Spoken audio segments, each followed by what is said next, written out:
పితా పుత్ర పవిత్రాత్మ నామమున ఆమెన్. క్రీస్తునాథుని యందు మిక్కిలి ప్రియ సహోదరి సహోదరులారా, మరియమాత ఎలిజబెత్తమ్మ సందర్శన మహోత్సవ వాక్య పరిచర్యకి మిమ్మందరినీ ప్రేమతో ఆహ్వానిస్తున్నాను. లూకాసు సువార్త 1వ అధ్యాయము 39 నుండి 45 వరకు పవిత్ర వచనములు. ఆ దినములలో మరియమ్మ యూదాసీమలో పర్వత ప్రాంతమునగల ఒక పట్టణమునకు త్వరితముగా ప్రయాణమైపోయాను. ఆమె జకరియా ఇంటిలో ప్రవేశించి ఎలిజబెత్తమ్మకు వందన వచనములు పలికెను. ఆ శుభవచనములు ఎలిజబెత్తమ్మ చెవిన పడగానే ఆమె గర్భమందలి శిశువు ఆనందముచ్చే గంతులు వేసెను. ఆమె పవిత్రాత్మచే పరిపూర్ణురాలాయను. పిమ్మట ఎలిజబెత్తమ్మ ఎలుగెత్తి ఇట్లు పలికెను: స్త్రీలందరిలో నీవు ఆశీర్వదించబడిన దానవు, నీ గర్భఫలము ఆశీర్వదించబడెను. నా ప్రభువు తల్లి నా యొద్దకు వచ్చుట నాకు ఎలాగూ ప్రార్థించను? నీ వందన వచనము నా చెవిని సోకగానే నా గర్భమందలి శిశువు ఆనందముచ్చే గంతులు వేసెను. ప్రభువు పలికిన వాక్కులు నెరవేరునని విశ్వసించిన నీవు ఎంత ధన్యురాలవు అని పలికెను. క్రీస్తునందు మిక్కిలి ప్రియులకు సహోదరి సహోదరులారా, ప్రతి సంవత్సరము కూడా యావత్ కథోలిక శ్రీ సభ మే మాసమంతా కూడా జపమాల మాత మాసంగా జపమాలను ధ్యానం చేస్తూ మరియ తల్లి గౌరవార్థంగా ఏర్పాటు చేసుకున్నటువంటి నెలగా జపమాలను ప్రత్యేక రీతిలో జపిస్తూ మరియమాతకి మధ్యస్థ ప్రార్థన వేడుతూ దేవుని యొక్క దీవెనలను పొందుకుంటారు. ఇటువంటి పవిత్రమైనటువంటి మే నెలకు ముగింపుగా మే నెల చివరి రోజున మరియ తల్లి అవసరతలో ఉన్నట్టు ఎలిజబెత్తమ్మను సందర్శించినటువంటి ఈ యొక్క మహోత్సవాన్ని కొనియాడుకోవటం జరుగుతుంది. మనందరికి తెలిసినట్లుగా ప్రియులారా, మార్చి నెల 25వ తారీఖున మంగళవార్త మహోత్సవాన్ని కొనియాడుకుంటాం. అనగా గబ్రియేలు దూత మరియ తల్లి దగ్గరికి వచ్చి అనుగ్రహ పరిపూర్ణుడ నీకు శుభమని పలికి, నీ ద్వారా లోకరక్షకుడు దేవుని కుమారుడు ఈ లోకానికి రాబోతున్నాడు అని చెప్పినట్టు ఆ మంగళ వార్తను దేవుని యొక్క దూత మరియ తల్లికి వినిపించినటువంటి పండగ మనం జరుపుకుంటాం. జాగ్రత్తగా లెక్కయ్యండి ప్రియులారా, సుమారుగా 9 వారాలు, నెలలు కాదండి, 9 వారాల తర్వాత ఇదిగో మరియ తల్లి ఎలిజబెత్తమ్మను సందర్శించినటువంటి ఈ మహోత్సవాన్ని మనందరం కూడా కొనియాడుకుంటున్నాం. ప్రియులారా, ఈ మరియ తల్లి ఎలిజబెత్తమ్మను సందర్శించినటువంటి ఈ మహోత్సవము ద్వారా మనం నేర్చుకోవాల్సినటువంటి సందేశం ఏంటి? ఈ మహోత్సవం మనకు నేర్పించేటువంటి విశ్వాస పరమరహస్యాలు ఏమిటి? మన ఆత్మీయ జీవితానికి ఈ మహోత్సవం నుండి మనం ఏమి నేర్చుకోవచ్చు? ఈనాడు ప్రియులారా, నేను మీ ముందు ఈ మరియ తల్లి ఎలిజబెత్తమ్మను సందర్శించినటువంటి ఈ మహోత్సవం నుండి 7 ముఖ్యమైన అంశాలని మీ ముందు త్వరగా ఉంచాలని ఆశతో ఉన్నాను. జాగ్రత్తగా ఆలకించడానికి ప్రయత్నం చేయండి. మొట్టమొదటిది ప్రియులారా ఏమిటి అంటే, మరియ తల్లి ఎలిజబెత్తమ్మను సందర్శించటం ద్వారా మరియమాతకి గొప్ప భరోసా దొరికింది. మరియ తల్లికి అని చెప్తున్నానండి. మరియమాత ఎలిజబెత్తమ్మను సందర్శించటం ద్వారా, నేను ఎలిజబెత్తమ్మ గురించి మాట్లాడతలా, మరియ తల్లికి గొప్ప భరోసా దొరికింది. ఎందుకని అలా చెప్పవచ్చు? ప్రియులారా, మరియమాత ఎలిజబెత్తమ్మను సందర్శించిన మహోత్సవం రోజున ఏం జరిగింది? మరియ తల్లి ఎలిజబెత్తమ్మ దగ్గరికి రాగానే వందన వచనం పలకగానే ఎలిజబెత్తమ్మ గర్భములో ఉన్నటువంటి శిశువుగా ఆనందమైతే గంతులు వేశాడు. దానికంటే ముందుగా ఎలిజబెత్తమ్మ పరిశుద్ధాత్మచేత పరిపూర్ణురాలయ్యింది. అయితే ఇక్కడ జరుగుతున్న వాక్యాన్ని జాగ్రత్తగా ఆలకించండి. పిమ్మట ఎలిజబెత్తమ్మ ఇట్లు పలికెను: స్త్రీలందరిలో నీవు ధన్యురాలవు, నీ గర్భఫలము ఆశీర్వదించబడెను. జాగ్రత్తగా ఆలకించండి పిల్లారా. దేవుని దూత మరియ తల్లి దగ్గరికి వచ్చినప్పుడు మరియ తల్లి భయపడింది. ఒక రకంగా మరియ తల్లి సందేశాన్ని విన్నప్పుడు భయపడుతూ అడిగిన ప్రశ్న ఏంటంటే, లూకాసు వార్త 1వ అధ్యాయం 34వ వచనం, అంతటా మరియమ్మ నేను పురుషుని ఎరుగను కదా, ఇది ఎట్లు జరుగును అని ప్రశ్నించింది. కారణం ప్రియులారా, యూద ధర్మశాస్త్రాన్ని మరియ తల్లి ఎరిగి ఉంది. ఒకవేళ స్త్రీ పురుషునితో పరిపూర్ణంగా వివాహం కాకుండా గర్భాన్ని దాల్చితే ఆ స్త్రీని రాళ్లతో కొట్టి చంపుతారు. ఇప్పుడు మరియ తల్లి ఎవరి దగ్గరికి వెళ్ళి చెప్పాలి? దేవదూత నాకు దర్శనమిచ్చారు కాబట్టి నేను గర్భం దాల్చానంటే ఎవరు అర్థం చేసుకుంటారు? దేవుని మీద నమ్మకం లేదు అని అంటలా మరియ తల్లికి ఉంది కాబట్టే నేను ప్రభుదాస్తురాలను నీ మాట చొప్పున నాకు జరుగునుగా కానీ పలికింది. అయినా కానీ ఒక మానవ మాతృరాలిగా మరియ తల్లిలో ఎక్కడో తెలియనటువంటి భయం. ఎవరు నన్ను అర్థం చేసుకుంటారు, ఎవరికి చెప్పాలి ఇలా జరిగిందని? ప్రిల్లారా, ఇదిగో భర్త స్థానంలో ఉంటే యోసేపు గారే తర్జన భర్జన పడ్డారు. అయితే అది అప్పుడు కాదు, తర్వాత ఆ మరియ తల్లి నిజంగా గర్భముతో ఉంది అని అతను తెలుసుకున్న తరువాత, మనందరూ తెలుసు గర్భం పెద్దదవుతుందండి. ఈ యొక్క ఆ స్త్రీ యొక్క ఎప్పుడైతే గర్భముతో ఉన్నదో మనకు కనబడుతుందండి ఆ పొట్ట లావు కావటం ద్వారా. అది తర్వాత. కానీ ఇప్పుడు మరియ తల్లి మదన పడుతుంది, నన్ను ఎవరు అర్థం చేసుకుంటారు? 9 వారాలు అంటే 2 నెలల కొంచెం పైన అంతే. మార్చి నెల 25వ తారీఖు నుంచి మే నెల 31వ తారీఖు వరకు. ప్రియులకు దేవుని బిడ్డలారా, ఇదిగో ఇటువంటి సందర్భంలో ఎలిజబెత్ అమ్మ ఏమంటుంది? జాగ్రత్తగా ఆలకించండి. స్త్రీలందరిలో నీవు ఆశీర్వదించబడిన దానవు, నీ గర్భఫలము ఆశీర్వదించబడినది. ఎప్పుడైతే ఎలిజబెత్ అమ్మ మరియ తల్లితో అమ్మ నీ గర్భము ఆశీర్వదించబడినటువంటిది, నీ గర్భఫలము ఆశీర్వదించబడినటువంటిదని ఆమె అంగీకరిస్తుందో మరియ తల్లికి ఒక భరోసా. ఆహా, నేను అనుకున్నాను నాకు జరిగినట్టు ఈ కార్యం ఎవరికి తెలియదు అనుకున్నాను, నేను ఎలా చెప్పాలి, ఎవరితో చెప్పుకోవాలి అని నేను భయపడుతున్నాను. ఇటువంటి సందర్భంలో ఎలిజబెత్ అమ్మ పరిశుద్ధాత్మ ప్రేరణతో నీ గర్భఫలము ఆశీర్వదించబడింది అని పలికితే మరియమాతకి ఎంత భరోసా ప్రియులారా. కాబట్టి ఈ రోజున నేను మొదటి అంశముగా మరియమాతకి బలమైన భరోసా దొరికింది ఎలిజబెత్ అమ్మను సందర్శించటం ద్వారా. రెండవ అంశం ప్రియులారా, ఈ పండగ రోజున మరియమాతలో ఉన్న దీనత్వాన్ని మనం గుర్తించాలి. ఎందుకని? గాబ్రియేలు సన్మంస్కుడు మరియ తల్లి దగ్గరికి వచ్చి నువ్వు దేవునికి జన్మనివ్వబోతున్నావు, దేవుని కుమారునికి జన్మనివ్వబోతున్నావు అని తెలిసింది, చెప్పారు. ఆ విధంగా చెబుతూ ఏమన్నా, నీ చుట్టమైన ఎలిజబెత్ అమ్మ ఉంది కదా, ఆమె గర్భాలంటువంటి ఆవిడ ఇప్పుడు గర్భము దాల్చింది అనగానే మరియ తల్లి నేను దేవునికి జన్మనివ్వబోతున్నా, ఆమె ఆఫ్టర్ ఆల్ మామూలు మనిషికి జన్మనివ్వబోతున్న గర్వముతో లేదు, దీనతతో మరియమాత తనను తాను తగ్గించుకొని ఎలిజబెత్ అమ్మ దగ్గరికి వెళుతుంది. దీనిని గురించి ప్రియులారా మరియ తల్లి తాను పాడిన స్తోత్ర గీతంలో ఈ విధంగా అంటుంది. లూకాసు వార్త 1వ అధ్యాయం 51వ వచనములో ఆయన తన బాహుబలను చూపి అహంకారుల దురాలోచనలను విచ్ఛిన్నము గావించును, దీనాత్మలను లేవనెత్తును. మరియమాత తనను తాను తగ్గించుకుంది.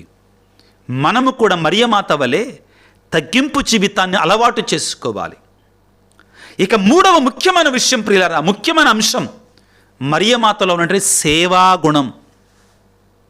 మరియమాతలో అంటే సేవాగుణం, పరసేవ, తత్పరత. ఇతరులు ఆపదల్లో ఉన్నారు అన్నప్పుడు నాకెందుకులే అనుకునే మనిషి కాదు. కానాపల్లి పెళ్లిలో కూడా అదే మనం చూస్తాం. పెళ్లివారి కష్టాలలో ఉంటే తల్లి కరిగిపోయింది. ఇక్కడ దేవుని యొక్క దూత ప్రియులారా, లూకాసు వార్త 1వ అధ్యాయం 36వ వచనం, నీ చుట్టముగా ఎలిజబెత్ అమ్మను చూడము, గొడ్రాలైనటువంటి ఆమె గర్భము దాల్చింది 6వ మాసము. ఎందుకు చెప్పింది దేవుని యొక్క దూత?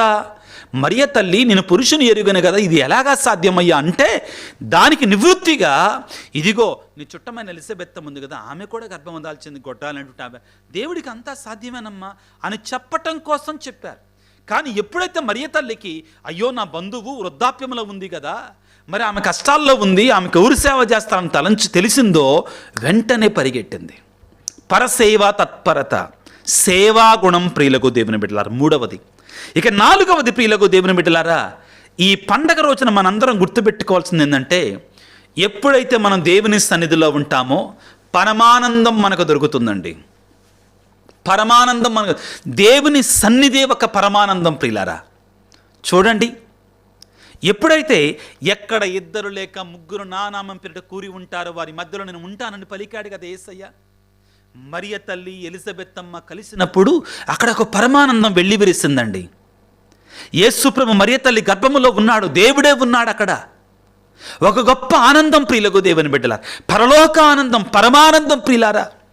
ఎలిజబెత్తమ్మ పరమానందముతో పరిశుద్ధాత్మతో నింపబడి, ఇదిగో నేను నా హృదయము ఏమంటుందామంటే, ఇదిగో నీ వందన వచనం నా చెవిని పడగానే నా గర్భమందలి శిశువు ఆనందం వచ్చే గంతులు వేశాను. ఎలిజబెత్తమ్మ పరిశుద్ధాత్మ చేత నింపబడింది సంతోషంగా. బాప్తిస్మ యోహాను గారు గంతులు వేశారు, పరమానందం ప్రియులారా. ఎప్పుడైతే దేవుని సన్నిధిలో ఉంటాం, 4వది ప్రియులారా, దేవుని సన్నిధి మనకు నిజమైన పరమానందాన్ని ఇస్తుంది. 5వ అంశం ప్రియులారా, త్వరగా చెప్పడానికి ప్రయత్నం చేస్తాను. జీవితం ఒక పసిగుడ్డు యొక్క జీవితం ప్రియులారా.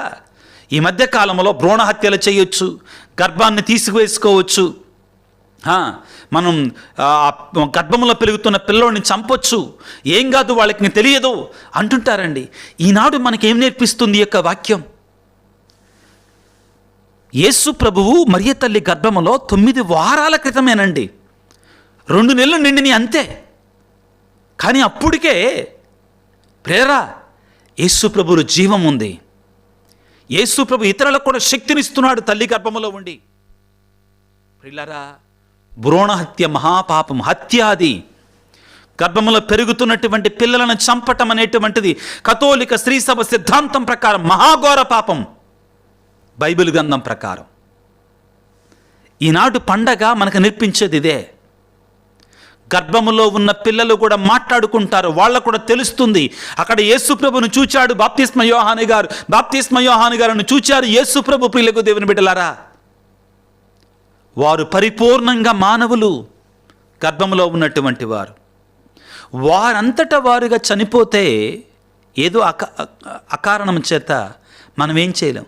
కానీ మనంతట మనంగా ఏదో కుంటి సాకులు చెప్పి గర్భంలో పెరుగుతున్న బిడ్డలను చంపితే అది హత్య ప్రియులారా, గుర్తుపెట్టుకుందాం. ఇక 6వది ప్రియులారా, ఎప్పుడైతే మనకి దేవుడు మేలు చేస్తాడో, తన కృపను మన మీద చూపిస్తాడో, దేవునికి స్తోత్రాలు చెల్లించాలి మనందరం కూడా. మరియమాత స్తోత్ర గీతాన్ని పాడుతుంది ఈ పండగ రోజున. ఎలిజబెత్తమ్మ దగ్గరికి వెళ్ళిన తర్వాత, ఆమెతో ముచ్చడించిన తర్వాత మరియమాత స్తోత్ర గీతాన్ని మనం లూకాసు సువార్త 1:46-56 వరకు మనం చదువుకుంటాం. అప్పుడు మరియమ్మ ఇట్లు పలికెను, నా ఆత్మ ప్రభువును స్తుతించుచున్నది, నా రక్షకుడుకు దేవుని యందు ఆత్మ ఆనందించుచున్నది. ఏలయన తన దాస్తురాలు దీనావస్థను కటాక్షించను, ఇక నుండి తరతరంలో వారు నన్ను ధన్యురాలను పిలిచెదరు. ఈ రీతిగా మరియమాత స్తోత్ర గీతాన్ని పాడుతుంది. మనము కూడా దేవుడు చేసిన మేలులను ఇవన్నీ కూడా మరవకూడదు ప్రియులారా. ఇది 6వ అంశం. ఇక చివరిగా 7వది ప్రియులారా, దేవుడు ముఖ్యంగా మరియ తల్లి ప్రియులారా, మరియ తల్లి తాను ఎలిజబెత్తమ్మ దగ్గరికి రావడం ద్వారా, యేసయ్యను మోసుకొని రావడం ద్వారా సువార్త ప్రకటన చేస్తుంది. చాలా ముఖ్యమైనటువంటిది. చివరిది 7వది, మరియ తల్లి యేసు ప్రభువుని మోసుకొని ఎలిజబెత్తమ్మ దగ్గరికి వస్తుంది. సువార్త ప్రకటన, సువార్త ప్రచారం, వేద ప్రచారం అంటే ఏమిటి? యేసు ప్రభువుని మనం ఇతరులకు ఇవ్వడం. మరియ తల్లి ఏం చేస్తుంది? ఆ యేసయ్యని తాను మోసుకొని ఎలిజబెత్తమ్మ దగ్గరికి రావడం ద్వారా ప్రియులారా,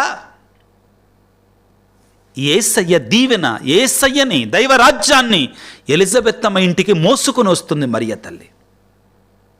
ఇన్ని గొప్ప వేద రహస్యాలు ఉన్నాయి ఈనాటి పండగలో ప్రియులారా. ఈ 7 అంశాలను మనం తలపోయటానికి ప్రయత్నం చేద్దాం.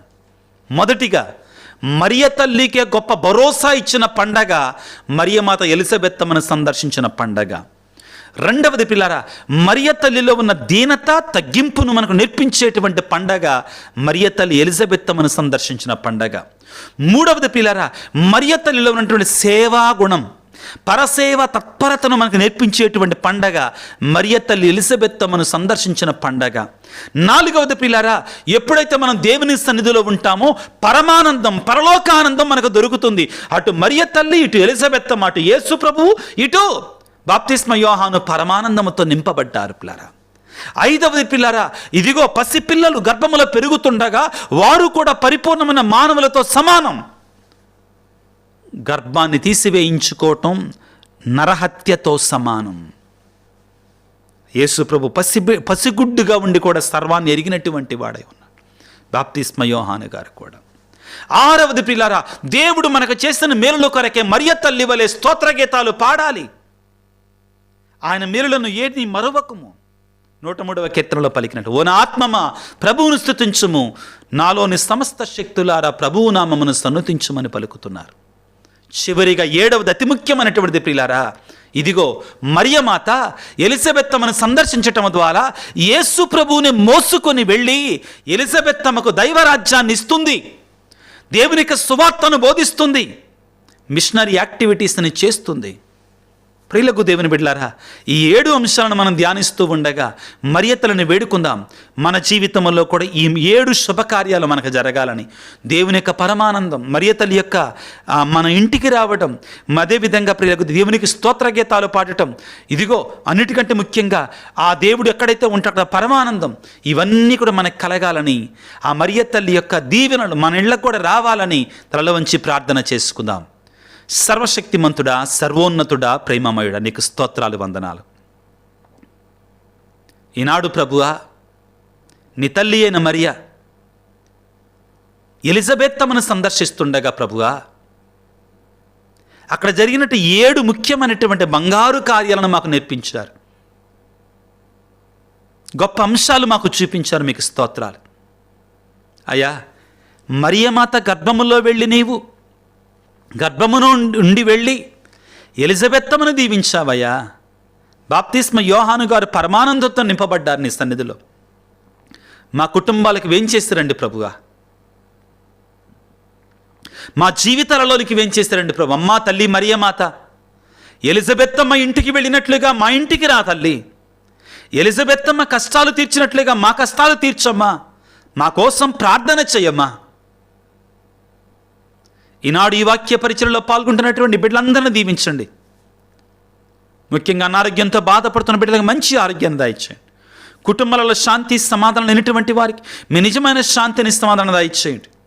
ప్రత్యేకమైన రీతిలో ప్రభుగా ఈనాడు ఎవరైతే మా కొరకు ప్రార్థన చేయమని అడుగుతున్నారో వారందరిని దీవించి ఆశీర్వదించమని, వారి తలంపులు, వారి ఉద్దేశాలు నెరవేర్చమని మా నాథుడైన క్రీస్తు ద్వారా వేడుకొనుచున్నాము తండ్రి, ఆమెన్. దేవర ప్రసాదం చేత నిన్న మరియమ్మ వందనము. ప్రభువు మీతో ఉన్నారు, స్త్రీలలో ఆశీర్వదించబడిన వారు మీరే, మీ గర్భఫలముకు యేసు ఆశీర్వదించబడిన వారుగానే.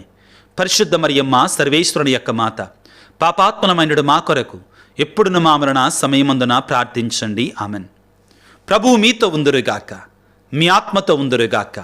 సర్వశక్తి గల సర్వేశ్వరుడు పిత, పుత్ర, పవిత్రాత్మ మిమ్ము మీ కుటుంబాలను చల్లగా దీవించి ఆశీర్వదించి కాపాడుదురుగాక.